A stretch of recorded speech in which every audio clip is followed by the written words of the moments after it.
గుర్తుందా? మరి ఎన్డీఏ వాళ్ళు ఉమ్మడి మేనిఫెస్టో విడుదల చేసినప్పుడు ఇప్పుడు వైసీపీ వాళ్ళు అన్నారు, మోడీ గారికి ఈ కూటమి అంటే ఇష్టం లేదు, బీజేపీ అసలు సపోర్ట్ చేయట్లేదు, అందుకే మోడీ గారు ఫోటో వేయలేదు అని ఏదేదో మాట్లాడారు. మరి ఈరోజు చూడండి ఏమన్నారు, వైసీపీని ఏపీ ప్రజలు తిరస్కరిస్తారు.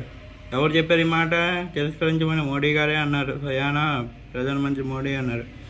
ఏపీలో జరిగే ఎన్నికల్లో వైసీపీని పూర్తిగా తిరస్కరిస్తారని ప్రధాని మోడీ జోస్యం చెప్పారు.